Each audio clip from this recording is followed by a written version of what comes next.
18-year-old Mawenyokpodo has a dream of joining Ghana's military in future, and that dream starts here each day.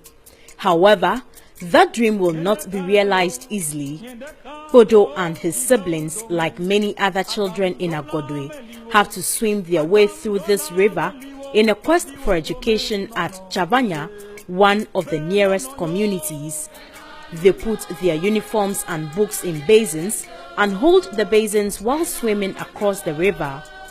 Podo tells me although it is more dangerous, especially during rainy seasons, they have no choice but to bravely navigate the waters to school.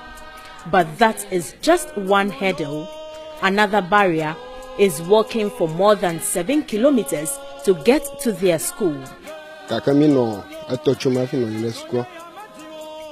Then bagbaje memi no yire school le mo nyere na mo nyo na mi mo ru mi la afon ni ne ga pere mi na mi isuku ha ni kam mi ya anya choma itin nye go ayata yewe ba mi jina bagba shi gede bo mi akpo mo ai suku ko be na mi akpo choma na banyu ayata mi no yire school. Those that are lucky enough to meet the canoe provided by the district assembly some years ago cross the river using the canoe. The canoe is sometimes taken away by some fisher folks in the town, forcing children that cannot swim to use another deadly means of getting to the other side of the river. They hop and walk on the logs and big branches of trees along the banks to cross to the other side, and this requires a lot of experience.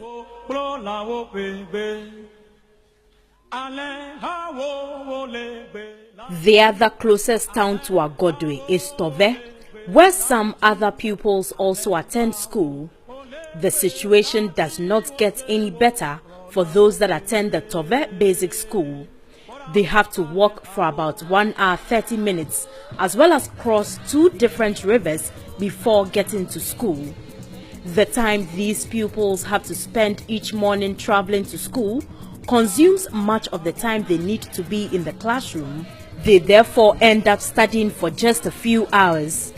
The pupils we met on our way narrated their ordeals to the news team, saying that they get stressed out before getting to school, and that negatively impacts their academic performance. The road is not good. Every day we hold your bag and shoes before go to school. Every morning we swim before go to school.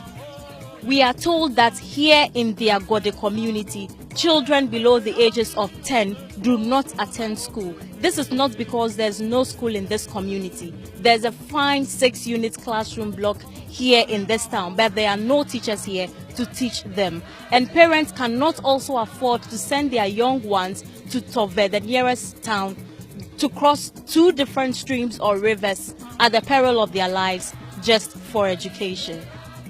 Many children in this community therefore idle about without going to school, a clear violation of the children's rights to education as stipulated by the Article 25 of Ghana's 1992 Constitution. These 2 3-unit classroom blocks were built in 2010, but the school has been shut down because there are no teachers here to teach. Teachers sent here by the Ghana Education Service fled due to the deplorable nature of the community.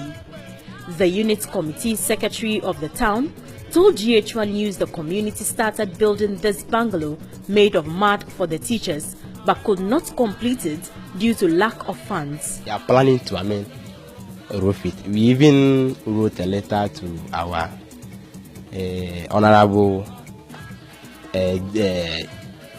Ayaho Bernard and then DC to help us to roof the bungalow for the teachers. What was their response?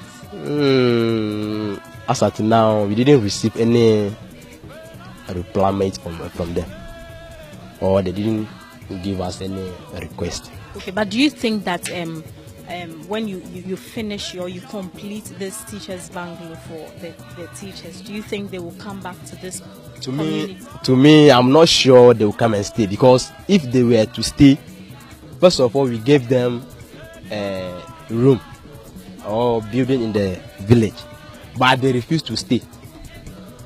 Somebody supplied them a building, but they refused to stay. So, to me, when we finish up with this bungalow too, I don't think they'll come and stay, because we don't have light, we don't have road. I don't think they'll come and stay.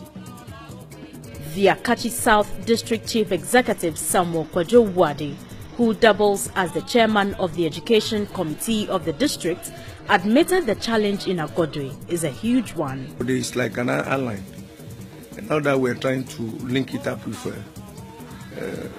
Togo, Togo, which is the bigger community, attached to, closer to Agodwe.